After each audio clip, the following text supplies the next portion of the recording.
మీ ఫోన్ని మీ ఫ్రెండ్స్ లేదా మీ ఫ్యామిలీ మెంబర్స్కి ఇచ్చినప్పుడు ఎంతో కొంత టెన్షన్ అయితే ఉంటుంది. ఎక్కడ వాట్సాప్లో మన పర్సనల్ చాట్ చూస్తారేమోనని మనం భయపడుతూ ఉంటాం. అయితే వాట్సాప్లో ఒక సీక్రెట్ ఫీచర్ ద్వారా మన ఫోన్ అన్లాక్లో ఉన్నా సరే మన పర్సనల్ చాట్స్ అన్నీ కూడా ఎవరికి కనపడకుండా చేయవచ్చు. అందరికీ నమస్కారం. మన వాట్సాప్లో పర్సనల్ చాట్స్ ఉంటాయి, ఫ్యామిలీ మెసేజెస్ ఉంటాయి, ఆఫీస్ కన్వర్జేషన్స్ ఉంటాయి. మన ఫోన్ని మన ఫ్రెండ్స్ కానీ మన బంధుమిత్రులు కానీ ఆఫీస్ కొలీగ్స్ కానీ తీసుకున్నప్పుడు వాట్సాప్లో ఉండే పర్సనల్ చాట్స్ చూడడానికి అవకాశం అయితే ఉంది. వాట్సాప్లో లాక్ చాట్ అనే ఫీచర్ ద్వారా మన పర్సనల్ చాట్స్ అన్నీ కూడా హైడ్ చేసుకోవచ్చు. ఒకవేళ మన ఫోన్ అన్లాక్లో ఉన్నా సరే ఎవరు కూడా అవి అయితే కనపడవు. సో ఈ వీడియోలో వాట్సాప్లో లాక్ చాట్స్ అనేది ఏ విధంగా చేసుకోవాలనేది క్లియర్గా ఎక్స్ప్లెయిన్ చేస్తాను. ఎక్కడ కూడా స్కిప్ చేయొద్దు, స్టెప్ బై స్టెప్ ఫాలో అవ్వండి. మీ ఫోన్లో ఉన్న వాట్సాప్ని అయితే ఓపెన్ చేయండి.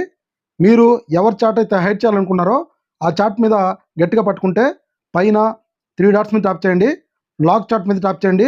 కంటిన్యూ బటన్ మీద ట్యాప్ చేస్తే మీ ఫోన్ ప్యాటర్న్ కానీ ఫింగర్ ప్రింట్ కానీ అడుగుతుంది. అది ఇవ్వగానే ఆ చాట్ మొత్తం కూడా లాక్ చాట్ ఫోల్డర్లోకి వెళ్ళడం జరుగుతుంది. మనం ఇక్కడి నుంచి కూడా హైడ్ చేద్దాం. దాన్ని ట్యాప్ చేసిన తర్వాత మీ ఫోన్ ఫింగర్ ప్రింట్ ఇచ్చిన తర్వాత పైన 3 డాట్స్ మీద ట్యాప్ చేయండి. చాట్ లాక్ సెట్టింగ్స్లోకి వెళ్ళండి. ఇక్కడ హైడ్ లాక్ చాట్స్ ఉంటుంది, దాన్ని ఆన్ చేయండి.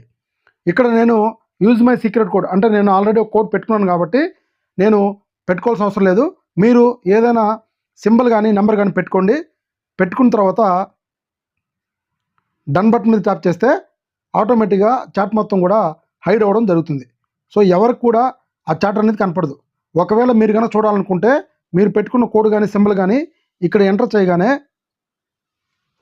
ఆటోమేటిక్గా ఇక్కడ కనపడడం అయితే జరుగుతుంది. సో దీన్ని మీరు చూసుకోవచ్చు. సో ఫ్రెండ్స్, ఈ వీడియో నచ్చితే లైక్ చేయండి, షేర్ చేయండి. ఇలాంటి టెక్నికల్ వీడియోస్ కోసం మన ఛానల్ని తప్పకుండా సబ్స్క్రైబ్ చేయండి. మళ్ళీ మరొక ఇంట్రెస్టింగ్ వీడియోతో కలుద్దాం. Thank you.